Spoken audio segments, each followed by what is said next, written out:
حق اہل سنت.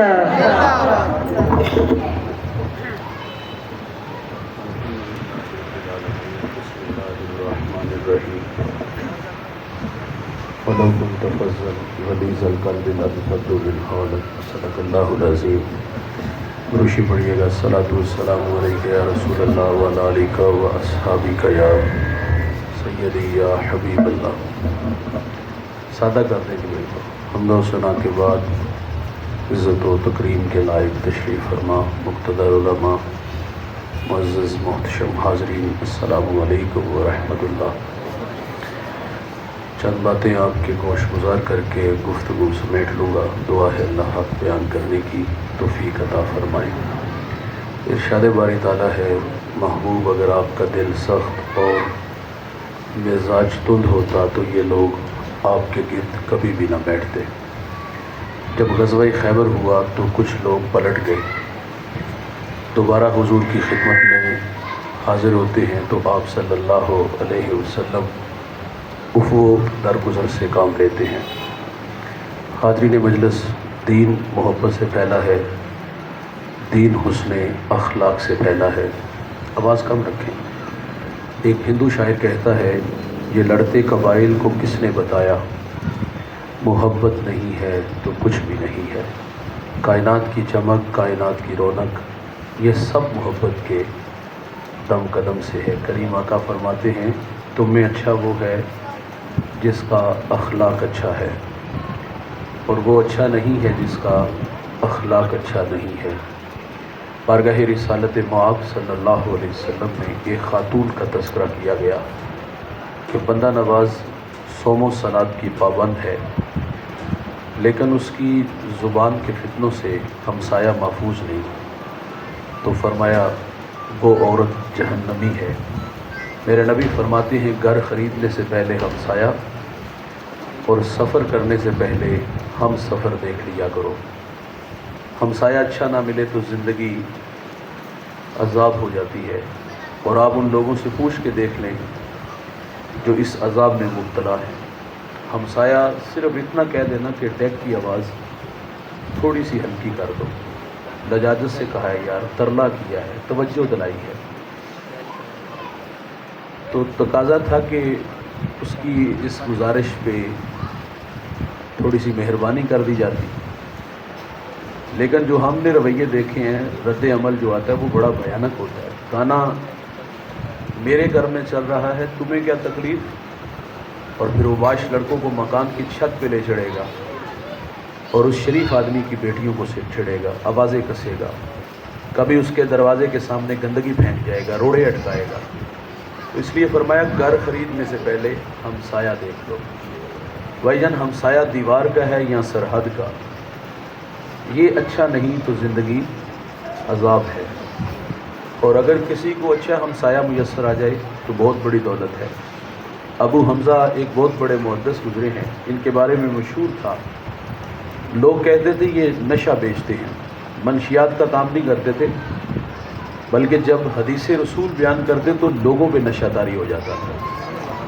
ابو حمزہ کا ہمسایہ اس کو بامر مجبوری مکان فروخت کرنا پڑ گیا. باہر لکھ کے لگا دیا کہ 2000 درہم میرے مکان کی قیمت اور 2000 درہم ابو حمزہ کی ہمسائیگی کا دوں گا.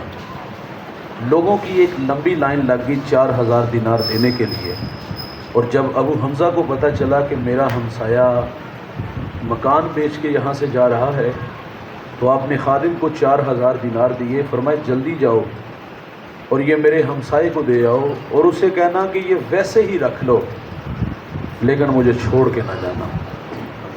اچھا، کچھ ہمسائے ایسے ہوتے ہیں گلی محلہ بستی شہر کیا دنیا ہی چھوڑ جائیں نا تو لوگ اللہ کا شکر ادا کرتے ہیں کہ فتنہ زمین میں چلا گیا. لوگ دیگے چڑھاتے ہیں. بھائی جیو شان سے، مرو ایمان سے. یہ کوئی موت ہے کہ ہماری شرارتوں سے ہمارا ہمسائی نہیں محفوظ. حضرت علی فرماتے ہیں 5 چیزیں سعادت مندی کی نشانی ہیں: بیوی موافق ہو، بھائی متقی ہو، اور اس میں ایک فرمایا کہ اس کے پڑوسی نیک ہوں، اور چوتھا فرمایا کہ اس کی اولاد صالح ہو، اور ایک فرمایا کہ اس کا رزق اس کے اپنے شہر میں ہو. یہ اچھا ہمسایہ بہت بڑی دولت ہے. تذکرہ خاتون کا ہے نمازیں بھی پڑھتی ہے، روزے بھی رکھتی ہے، لیکن زبان کا زہر کوبرا سانپ سے زہریلا ہے، تو فرمایا جہنمی ہے۔ اور اسی طرح ایک اور عورت کا تذکرہ کیا گیا کہ معمول کی نمازیں، معمول کے روزے، لیکن اس کی زبان کے فتنوں سے ہمسایہ محفوظ نہیں، تو فرمایا جہنمی ہے۔ جنت کا معیار کیا ہے دوست؟ اچھے اخلاق ہیں، میٹھے بول ہیں۔ میں یہاں آپ سے مخاطب ہوں، اور کچھ لوگوں کے بارے میں بڑا مشہور ہوتا ہے کہ جب وہ خطاب کرتے تو کسی کو مجمع میں اٹھ کے باہر جانے کی جرت نہیں ہوتی۔ اس میں کہانی یہ نہیں ہے کہ وہ گفتگو بڑی سہارنگیز ہے، بلکہ لوگ خوف زدہ ہوتے ہیں، اگر میں یہاں سے اٹھ کے باہر جاؤں گا تو صاحب ناراض ہوں گے اور بھرے مجمع میں رسوا کر دیں گے۔ وہ تو اپنی عزت بچانے کے لیے وہاں سے نہیں اٹھ رہے۔ تو پھر یہ مجھے بھی دیکھنا ہوگا کہ اگر کوئی میری بیان کے دوران اٹھ کے اس لیے نہیں جا رہا کہ مولوی صاحب ذلیل کر دیں گے، تو میرے پیش نظر بھی وہ خاتون ہونی چاہیے جس کے پاس نمازیں بھی ہیں، روزے بھی ہیں، لیکن زبان کا زہر بڑا تلخ ہے۔ تو کیا میری تقریر میرے منہ پہ نہیں ماری جائے گی؟ یہ مجھے بھی دیکھنا ہوگا۔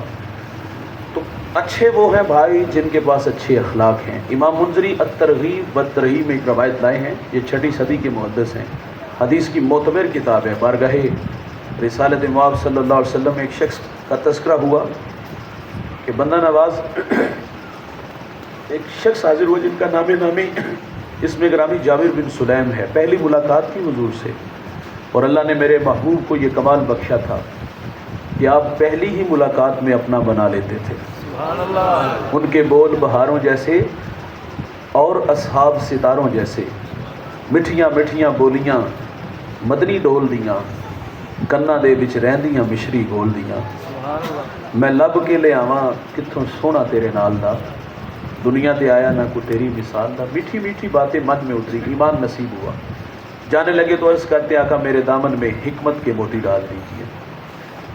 تو میرے نبی نے جو ابھی ابھی ایمان لایا ہے پہلی نصیحت کیا فرمائی؟ نماز پڑھا کرو، روزے رکھا کرو، موسم حج آئے تو حج کے لیے نکلو، مال کے نصاب ہو تو زکوٰۃ دو۔ جو ابھی ابھی ایمان لایا ہے اس کو پہلی نصیحت فرمائی لا تسب الناحدہ، فرمایا جابر کسی کو گالی نہ دینا، اس کو اخلاق سکھائے۔ اور آپ فرماتے پھر میں نے ساری زندگی کسی جانور کو بھی گالی نہیں دی۔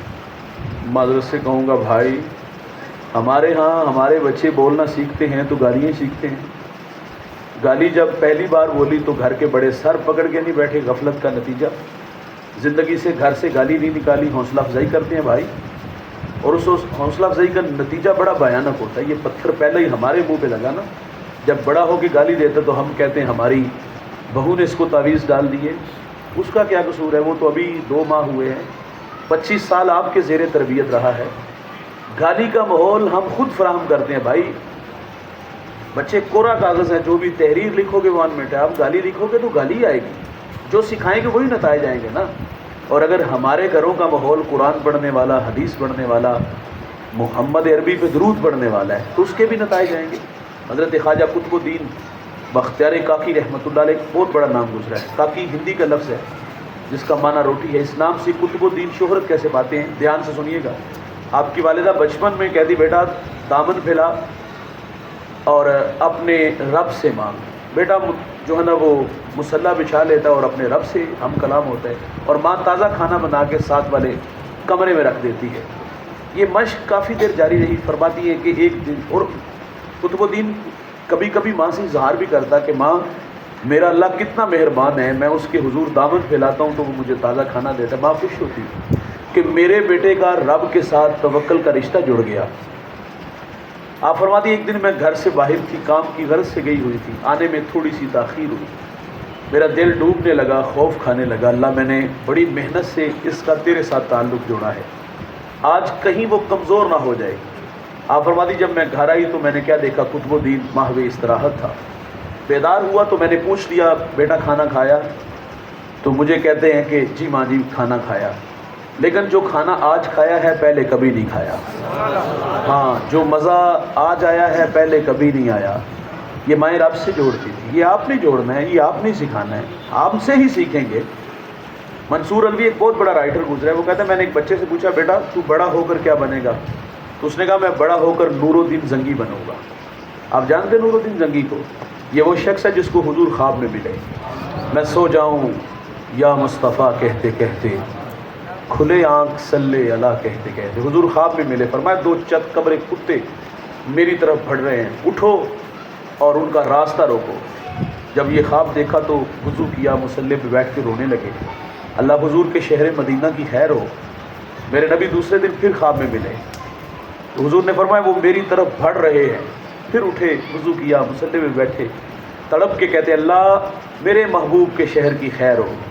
کریم آقا تیسرے دن پھر خواب میں ملے، کہا میں نے کہا وہ میری طرف بڑھ رہے ہیں، اب کے بار مصلی میں نے یار دوڑ لگا دی۔ 20 دن کا سفر تھا، 16 دنوں میں کیا، اور لبیک کی صدائیں دیتے ہوئے مدینہ میں داخل ہوئے۔ اور وہ شکلیں جو رسول اللہ نے خواب میں دکھائیں، جو سرنگ کے ذریعے روزے رسول کی طرف بڑھ رہے تھے، جنہوں نے صوفیوں والا لباس پہنا ہوا تھا، جن کے گھر میں تسمیاں لٹکی تھے، مصلے بچھے تھے، وہاں سے نکالا اور نکال کر کے ان کے ٹکڑے ٹکڑے کیے، آگ میں جلایا، پھر مدینے کی گلیوں میں چیخے مار مار کے روتے ہیں بندہ نواز یہ میرا اعزاز کہ اس بڑی کائنات میں آپ نے میرا انتخاب کیا۔ کہا بیٹا تو نور الدین زنگی بنے گا؟ کہا جی میں نور الدین زنگی بنوں گا۔ کہا بتاؤ دل میں شوق کیسے پیدا ہوا؟ تو وہ بچہ کہتا ہے کہ ماں کہتی ہے اگر تو نور الدین زنگی بنے گا نا، خواب میں رسول اللہ تمہیں اپنی زیارت سے مشرف فرمائیں گے۔ ہم نے یہ سکھانا ہے، ہم نے ہی انہیں اچھا انسان بنانا ہے۔ اگر گالی کا ماحول دیں گے، گھر میں ایک دوسرے سے گالی گلوچ والا ہمارا کلچر ہوگا تو اس کے نقصان بڑے ہیں بھائی۔ پہلے 2 تھے، تلخیاں تھی طبیعت میں، اب ہمارے ساتھ تیسرا ہمارا بیٹا ہماری بیٹی آ گئی، تو ظاہر ہے بچے بڑوں سے ہی سیکھتے ہیں، تو ہم سے وہ کیا گالیاں سیکھیں گے؟ کیا وہ ہم سے نفرت ہی سیکھیں گے؟ تو حضور نے جابر بن سلیم کو پہلی نصیحت فرمایا گالی نہیں دینی۔ فرماتے پھر ساری زندگی کسی جانور کو بھی گالی، میرے نبی فرماتے مرغے کو گالی نہ دو۔ کیوں؟ فرمایا وہ تمہیں نماز کے لیے اٹھاتا ہے۔ یہاں رک کر کے ایک جملہ عرض کروں گا، فرمایا مرغے کو گالی نہ دو، وہ تمہیں نماز کے لیے اٹھاتا ہے۔ اور آج لوگ علماء کو گالیاں دیتے ہیں، جو لوگوں کو دین سکھاتے ہیں۔ معذرت سے کہوں گا جسے استنجا کرنے کا بھی پتہ نہیں نہ ہوتا، جو منہ میں آتا ہے وہ کہہ دیتا ہے۔ جس کو مصلی دو نا اس کو عزت بھی دیا کرو یار۔ واصف علی واصف کہتے ہیں تسلیم کے بعد تحقیق گمراہی ہوتی ہے، پہلے تحقیق کر لو، اگر وہ مصلی پہ کھڑے ہونے کے قابل نہیں تو نہ کھڑا کرو۔ لیکن جس کو مصلی دو نا بھائی، جس کے پیچھے نماز پڑھتی ہو نا، باہر جا کے اس کی پگڑی اس کا جبہ نہ پڑا کرو، بلکہ اس کی عزت بھی کیا کرو۔ پہلی نصیحت فرمایا گالی نہیں دینا، اور دوسری نصیحت جابر بن سلیم کو حضور فرماتے ہیں نیکی کو حقیر نہ جاننا۔ ہم گھر سے نکلے اور کئی بار راستے میں کوئی روڑا پتھر آیا اور احتیاط سے گزر گئے۔ میرا کہنا ہے ہمیں اس احساس نے کیوں نہ روکا کہ میرے بعد کوئی میرا بھائی یہاں سے گزرے گا، کہیں بے خبری میں اس پتھر سے روڑے سے نہ الجھ جائے۔ تقاضا کیا تھا؟ اس کو اٹھا کے سائڈ پہ کر دیتے۔ ایک تو بے نیازی سے گزر گئے، اور دوسرا ہمارا یہ بھی کہنا ہے کہ ہم کہتے ہیں اجر کی ہوئے گا۔ اللہ کی رحمت دوست بندے کو بخشنے کے بہانے ڈھونڈتی ہے۔ ایک بہت بڑے محدث دنیا سے چلے گئے، کسی کو خواب میں ملے، پوچھا حضرت کیسے ہو؟ قبر میں۔ کہا قبر جنت کا باغ ہے۔ پوچھا کون سا عمل آپ کی بخشش کا سبب بنا؟ فرماتے ایک دفعہ حدیث لکھنے بیٹھا، سیاہی میں قلم ڈبویا، باہر نکالا، لکھنے لگا کہ اس پہ مکھی آ کے بیٹھ گئی۔ فرماتے اس خیال سے قلم کو روک لیا کہ یہ مخلوق خدا ہے، پیٹ کی پیاس بجھا لے، میں پھر لکھ لوں گا۔ کہتے ہیں اللہ کو میری یہ ادا پسند آئی اور اللہ نے میری مغفرت فرما دی۔ میرے نبی فرماتے ایک عورت جنگل سے گزر رہی تھی اور وہ کردار کی بھلی نہیں تھی۔ اس نے ایک پیاسے کتے کو دیکھا، دل میں رحم پیدا ہوا، موزہ اتارا، پانی بھرا، کتے کو پلایا، اللہ کی رحمت جوش میں آ گئی، اللہ نے اس کی مغفرت فرما دی۔ جانور کو پانی پلانے والے جنت میں جائیں۔ یار آپ بھوکوں کو کھانا دو، برہنہ کو لباس دو، پیاسوں کو پانی دو، جنت بھی ملے گی، اور جنت میں اللہ آپ کے درجات بھی بلند فرمائے گا۔ تیسری نصیحت فرمایا جابر بن سلیم جس سے بھی ملو تو خندہ پیشانی سے ملو۔ ہم لوگ سٹیٹس کو باہر رکھتے ہیں، معذرت سے غریب آدمی ٹائم لینے آ جائے تو ہم ٹائم نہیں دیتے، مسئلہ پوچھنے آ جائے تو ہم مسئلہ بھی نہیں بتاتے۔ اب یہ ربیع الاول شروع ہونے والا ہے اور اس موسم میں تو ریٹ بھی بڑھ جاتے ہیں، اور غریب کے تو بس میں نہیں ہوتا کہ یہ ہمارے ہاں بھی تشریف لائیں۔ انتہائی معذرت سے جو رویے ہم نے دیکھے پڑے ہیں، اور ہم ویسے میلاد کے موسم میں مشورہ دیتے ہیں جب بھی کہیں جائیں تو ہم کہتے ہیں کہ ہر گھر میں حضور کا میلاد ہونا چاہیے، اور علماء کہتے ہیں جس گھر میں حضور کا میلاد پڑھا جائے وہاں پورا سال اللہ کی رحمتیں اترتی رہتی ہیں۔ ہمارا مشورہ یہی ہوتا ہے بھائی گھر کو غسل دو، چٹائی بچھاؤ، بیٹا تلاوت کرے، بیٹی نعت پڑھے، والد حضور کی سیرت پہ 10 منٹ گفتگو کرے، اور پھر سارے گھر والے کھڑے ہو کر مدینے کی طرف رخ کر کے مصطفیٰ جان رحمت پہ لاکھوں سلام پڑھ دیں، تو پورا سال اس گھر میں اللہ کی رحمتیں اترتی رہتی ہیں۔ تو میں نے عرض کیا رویوں کی بات کر رہا ہوں نا، ماڑا بندہ مسئلہ پوچھنے تو مسئلہ نہیں بتاتے۔ بہاول نگر سے، چیچا وطنی سے، ملتان سے، اسلام آباد سے ایک لمبا سفر کر کے ہمارے پاس آئے، نظر انداز ہوا، کیوں؟ دینے کے لیے کچھ نہیں تھا، مسجد کی نکر میں بٹھا کے یا حیو یا قیوم کے وظیفے میں لگایا، اور تھوڑی دیر بعد ایک کلف لگے کپڑوں میں آیا، آگے پیچھے خدام۔ ویسے وظائف کی تو ہمیں کمی نہیں ہوتی نا، سالک جب راہ سلوک میں منازل طے کرتا ہے تو ایک سبق ختم ہوتا ہے تو دوسرا ملتا ہے، دوسرا ختم ہوتا ہے تیسرا ملتا ہے۔ یہ تو سالک کی ضرورت تھی، اور وہ ضرورت تو اپنی 1 ماہ پہلے پوری کر گیا تھا، وہ ایک لمبا چوڑا سبق لے گیا تھا، وہ تو اتنی دیر بعد یعنی دوبارہ پھر آیا، وہ تو زخمی تھا، کسی نے دل دکھایا، کسی نے زخم دیے، وہ تو سمجھتا تھا وہ کندھا ایسا وہاں سر رکھ کے رہوں گا تو میرے کچھ دکھ کم ہوں گے، لیکن نظر انداز اس لیے ہوا کہ دینے کے لیے کچھ نہیں تھا۔ معذرت سے بھائی، میں نے کہا کہ اگر دوسرا کلف لگے کپڑوں میں آیا، آگے پیچھے لوگ تھے، سیدھا اندر چلا گیا، اور اندر سے آواز آئی کہ آپ کسی کے ہاں پیغام بھیج دیتے تو میں خود ہی آ جاتا۔ بتائیے کہ جو باہر بیٹھ کے وظیفے میں مشغول تھا اس کے دل پہ کیا گزری ہوگی؟ اگر یہ رویے ہمارے ہوئے تو لوگوں کو دین کہاں سے ملے گا؟ تو میں آپ لوگوں سے بھی عرض کروں گا، آپ اپنے ملازم سے اس طرح بات کیا کرو جس طرح اپنے بیٹے سے بات کرتے ہو۔ واصف علی واصف کہتے ہیں اپنے ماتحت کے ساتھ حسن سلوک یہ ہے کہ اسے اپنا ماتحت ہی نہ سمجھو۔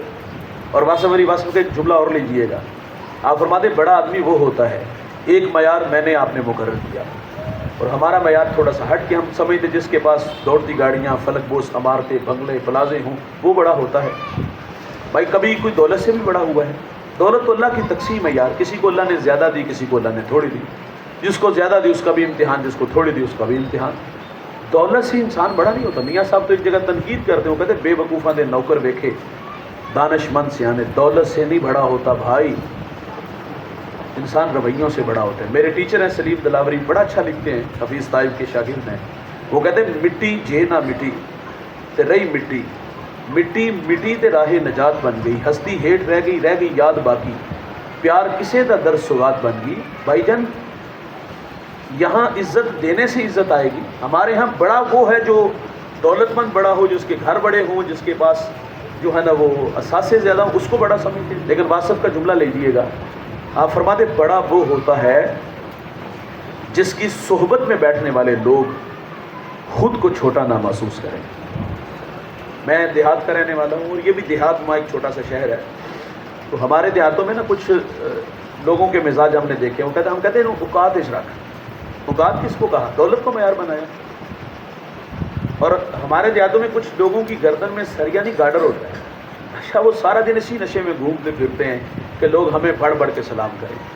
لیکن کچھ لوگ طبیعتوں میں بے نیازی رکھتے، اور میں سمجھتا ہوں اتنی بے نیازی ہونی چاہیے، اور ایسے لوگوں کے لیے کچھ لوگ بے نیازی سے ایسے لوگوں کے پاس سے گزرتے ہیں تو گزرنا بھی نہیں برداشت ہوتا۔ ایک کدا پتر ہے، جدا بھی ہے یار، تو خود سلام کرو، عزت مانگو گے تو عزت نہیں ملے گی، آپ تو اپنی اولاد کی عزت نہیں کرو گے تو عزت نہیں ملے گی۔ یہ کیسے ہو سکتا ہے کہ آپ سمجھ دو یہ میرے غلام ہیں؟ عزت مانگنے سے نہیں، عزت دینے سے عزت ملتی ہے۔ ایک بہت بڑا مذہبی اسکالر دسترخوان پہ بیٹھ کے کھانا کھا رہا تھا، باہر ایک جھاڑو دے رہا ہے، کہا بیٹا کھانا کھا لو، نظر اٹھائی، کانوں کا دھوکہ لگا، کون غریبوں کو منہ لگاتا ہے؟ غریب بھائی ہو تو بھائی نہیں منہ لگاتا، ہاں غریب بہن ہو تو بھائی منہ نہیں لگاتا۔ یار غریب بہن تو بھائی سے رشتہ لینے آ جائے تو بھائی کے تیور دیکھنے والے ہوتے، تیری ضرورت کیویں ہوئی؟ تو اپنی اوقات تے ویکھ، 2 وقت میری بیٹی نو کھانا نہیں دے سکتی، رازق ہم ہیں؟ بہنیں ولی بناتی ہیں، بہنیں ماں کا روپ ہوتی ہیں، بہنوں کے ہاتھ بھائیوں کے لیے ہر وقت اٹھے رہتے ہیں۔ یہ ویسے ہمیں اچھی لگتی نہیں، لیکن بھائیوں کے حق میں اچھی بڑی ہوتی ہے یار۔ تو خیر اس نے نظر اٹھائی اور پھر کام میں لگ گیا، کون غریبوں کو منہ لگاتا ہے۔ پھر آواز نے کہا بیٹا کھانا کھا لو، ششدر ہو کے کہا آپ نے مجھے کہا جی بیٹا کھانا کھا لو۔ اس نے جھاڑو وہاں رکھا تو کیا وہ ہاتھ دھو کے دسترخوان پہ آیا؟ نہیں، اس نے تھوڑ لگا دی۔ تھوڑی دیر بعد واپس آیا، اس کے ساتھ اس کی بیوی بچے تھے. وہ کہتا ہے حضرت کھانا بعد میں کھائیں گے, ہم عیسائی ہیں, ہمیں محمد عربی کا غلام بنا دیجیے. یار اسلام پہ 3 گھنٹے کا لیکچر نہیں, دلائل نہیں, صرف 2 میٹھے بول کہ پتر کھانا کھا لیں. خالی دامن ایمان سے بھر. ہمارا کہنا ہے کبھی کبھی ملازم کے ساتھ بیٹھ کے چائے پیا کرو, کبھی کبھی ان کے ساتھ بیٹھ کے گپ شپ لگایا کرو, یار کبھی کبھی مشورہ مانگا کرو. آپ عزت دے کے تو دیکھو یار, عزت پلٹ کے آئے گی. لیکن ہم نے کہا اوقات میں رکھو. ہمارے یہ رویے ہیں, معذرت سے کہوں گا. تو میرے کریم آقا صلی اللہ علیہ وسلم نے جابر بن سلیم کو فرمایا جس سے بھی ملو تو خندہ پیشانی سے. حضور صلی اللہ علیہ وسلم عیدگاہ کی طرف تشریف لے جا رہے, سر راہ کھلا میدان آیا. بچے عید کی خوشیوں میں مسرور تھے. ایک جانب کیا دیکھا گیا کہ ایک بچہ ہے, تن پہ پیرہن پھٹا ہے اور آنکھوں میں بہت سارے آنسو تھے. حضور گزرے, ایک قدم روک کے فرمایا بیٹا آپ کیوں رو رہے ہو؟ شاید پہچان نہ سکا. عرض کرتے فلاں غزوے میں میرے والد حضور کے ساتھ تھے, شہید ہو گئے, میں یتیم ہو گیا, والدہ بیوہ ہو گئی, ماں نے دوسرا نکاح کر لیا, ستیلے باپ نے مال پہ قبضہ کیا اور مجھے دھکے دے کے گھر سے نکال لیا. حضور فرماتے بیٹا کیا تو اس بات پہ راضی نہیں کہ محمد تیرے باپ لگے, عائشہ تیری ماں لگے, فاطمہ تیری بہن لگے, علی تیرے چچا لگے اور حسن و حسین تیرے بھائی لگے. وہ بچہ کہتا یہ رشتے میرے, اور میں آج سے سارے رشتے تیرے. کہا اگر یہ میرے ہیں تو مجھے اور کیا چاہیے. حضور اس بچے کو لے کے گھر آئے, کھانا لباس دیا, انگلی تھامی اور عیدگاہ کی طرف تشریف لے آئے. جب کھلا میدان آیا تو بچے پھٹی نگاہوں سے دیکھ کے کہتے بھائی تو ابھی تو رو رہا تھا, اب فخر سے کہتا ہے میں بھوکا تھا کھانا ملا, میں ننگا تھا لباس ملا. حضور کی طرف اشارہ کر کے کہتا ہے میں یتیم تھا مجھے ابو جی محمد ملے, عائشہ ماں ملی, فاطمہ بہن, علی چچا, حسن حسین بھائی. وہ کہتا ہے اب بھی میں رو. یہ ہے اخلاق, یہ ہے دین. جس سے بھی ملو تو خندہ پیشانی سے, بلا امتیاز ملا کرو یار. یہ امیر ہے, یہ غریب ہے, یہ کمی ہے, یہ چودھری ہے, یہ بت ہم لوگوں نے بنائے ہوئے ہیں. یقین جانو آپ بلا امتیاز ایک دوسرے کو مسکرا کے ملنا شروع کر دو, آپ کو ایسا لگے گا کہ آپ کا پورا شہر خانپور نام اس کا, پورا خانپور ہی مسکرا رہا ہے. تو چوتھی نصیحت اسی پہ ہم اپنی گفتگو سمیٹ لیتے ہیں. میرے نبی نے جابر بن سلیم کو فرمایا مغرب کی اذان یہاں کتنے بجے ہوتی ہے؟ تقریباً 5:23 پہ. سوری ٹھیک ہو گیا. چلے جی آخری نصیحت اور اس پہ ہم گفتگو سمیٹتے ہیں. حضور نے جابر بن سلیم کو فرمایا جابر بن سلیم کسی کو شرمندہ نہ کرنا. کسی کو بازار کی نکر پہ شور سنائی دیا گیا. جب گٹھے میں داخل ہوئے ایک صاحب دوسرے کو ذلیل کر رہے تھے, آسمان کو اس کا لہجہ چھو رہا تھا, سرخیاں دوڑ رہی, اور سامنے کھڑا نظریں جھکائے شرمندہ تھا. اچھا میں نے پوچھ لیا کہانی کیا ہے؟ اس نے کہا قرض لینا ہے اس میں. کچھ لوگوں کی عادت اچھی نہیں ہوتی, وہ قرض لے لیتے ہیں دیتے نہیں. تو میں نے کہا یار پھر بھی آپ ایسے زاویے میں سوال کرو, اس کی عزت نفس کا خیال رکھو. میں نے پوچھ لیا کتنے پیسے لینے ہیں؟ وہ کہتا ہے 150 روپیہ. کیا اوقات ہے یار 150 کی؟ برسرے بازار اللہ کے بندے کو ذلیل کر کے رکھ دیا. ہم بازار میں آئے تو رسوا کرتے لوگوں کو دیکھا, مسجد میں آئے تو مسجد میں بھی رویے ہم نے دیکھے پڑے ہیں. ایک بندہ گناہ چھوڑ کے ہے, دیکھیں انسان کی فطرت میں گناہ ہے, گناہ کا ہو جانا ممکن ہے, لیکن ماضی اتنی جلدی پیچھا نہیں چھوڑتا. آپ جانتے ہیں یہ تو کسی کو بیچارہ تبلیغ کر رہا ہو تو پرانا یار مل جائے تو ذلیل کر دیتا ہے. وہ راتیں بھول کے جب رنڈیوں کے ساتھ گزارتے, شراب خانوں میں گزارتے تھے, دکھی ہو کے مسجد میں آتا ہے چلو وہاں زبانیں شائستہ ہوں گے تو وہ مجھے عزت کی جا پہ کھڑا کریں گے. لیکن جب ہمارے پاس آئے تو کیا ہم نے آگے بڑھ کے استقبال کی؟ کیونکہ ظاہر ہے جو مسجدوں کی حالتیں آپ لوگوں کے سامنے ہیں, 8 افراد ہیں گھر میں, نماز کے وقت کتنے لوگ آتے ہیں؟ 1.5 صف بھی نہیں ہوتی ہمارے ہاں.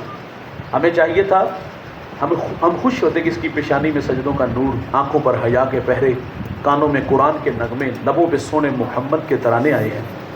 جگہ دینی چاہیے تھی, استقبال کرنا چاہیے تھا. ہم نے کیا کیا؟ ہم نے کہا لے سو چوہے کھا کے بلی حج میں چلی. تمہیں مسجد کا راستہ کس نے دکھایا؟ چور چوری چھوڑ دیتا ہے, ہیرا پھیری نہیں چھوڑتا. ہم کہتے ہیں جوتے چرانے آئے ہو. وہ بھی کہتا ہے اللہ کہاں جاؤں, نہ پرانے یار جینے دیتے ہیں, نہ مسجد کے نمازی جینے دیتے ہیں. تو تو ہم تو قدم قدم پہ ذلیل کر دیتے ہیں. میرے نبی کیا فرماتے جابر؟ کسی کو شرمندہ نہ کرنا. شرمندہ کرنا یہ اخلاق سے گری ہوئی بات ہے. حاتم اسم ایک بزرگ گزرے، اسم بہرے کو کہتے ہیں، وہ بہرے تھے نہیں لیکن اس نام سے انہوں نے شہرت بڑی پائی. سنیے گا اور دھیان سے سنیے گا. آپ کی مجلس میں ایک گڑیا آ کے بیٹھ گئی، اس کی ہوا خارج ہو گئی، مجلس کے آداب کا لحاظ نہ رکھ سکی. خیر جب اس کی باری یہ فرمایا کیسے آنا ہوا، کہا میرا یہ مسئلہ ہے. آپ کان پہ ہاتھ رکھ کے فرماتے تھوڑا سا اونچا بولو. کہا میرا یہ مسئلہ ہے. فرمایا اور اونچا بولو اماں. کہا حضور میرا یہ مسئلہ ہے. اور پھر جی میں خوش ہو گئی کہ یہ تو کانوں سے بہرے ہیں، مجلس میں رسوا ہونے نہیں دیا. اچھا یہی نہیں کہ مجلس میں نہیں رسوا ہونے دیا، وہ ماں جب تک زندہ رہی آپ عارضی طور پر کانوں سے بہرے رہے، فقط اس لیے کہ اس ماں کو جب بھی یہ پتہ چلے گا کہ میں نے اس کی دل جوئی کے لیے ایسا کیا تھا تو یہ پھر شرمندہ ہوگی.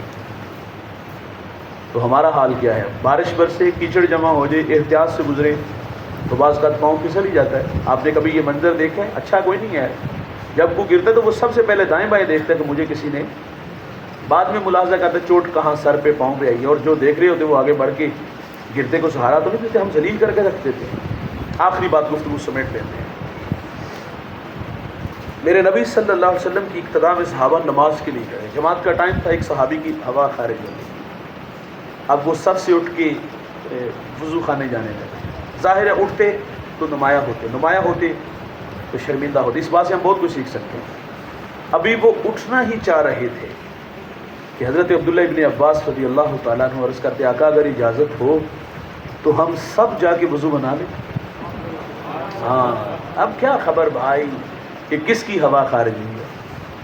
تو میرے نبی نے اپنی امت کو تعلیم دی، جابر کسی کو شرمندہ نہ کرنا. اخلاق سے گرے ہوئے رویے ہمیں اس پہ غور کرنا ہوگا. اللہ سے اس پہ بہت ساری باتیں ہو سکتی ہیں. اب وقت سمٹ گیا کیونکہ عصر اور مغرب میں وقت تھوڑا ہوتا ہے اور ہم نے یہاں سے کچھ لمبا سفر ہے ابھی رنگیا کہاں جانا ہے تو وقت تو لگے گا، وہاں بھی مغرب کے قریب بعد ہے. خیر جو کہا سنا اللہ مجھے آپ کو عمل کی توفیق عطا. اللہم صلی علی سیدنا و مولانا محمد وآلہ واصحابہ وبارک وسلم. اللہ جو کہا سنا ہم سب کو عمل کی توفیق عطا فرما. سب کی جولیاں رحمت و رضوان سے بھرپور فرما. علماء تشریف فرما ہے، سرپرستی فرمائی، شخصیات خدا آنا تشریف لانا اللہ قبول فرما. علم و فضل میں تقوی و عبادت میں برکت عطا فرما. خدمات دینیہ قبول فرما. اللہ ان سے دین سیکھنے کی توفیق عطا فرما. اللہ اس مسجد کو آباد فرما، جو تعاون محبت کرتے ہیں ان کے گھروں کو آباد فرما. جتنے احباب آئے گھروں میں پہنچنے سے پہلے سب کے گھروں میں درس قرآن کی برکتیں بھیج دیں. صلی اللہ تعالیٰ علیہ وسلم.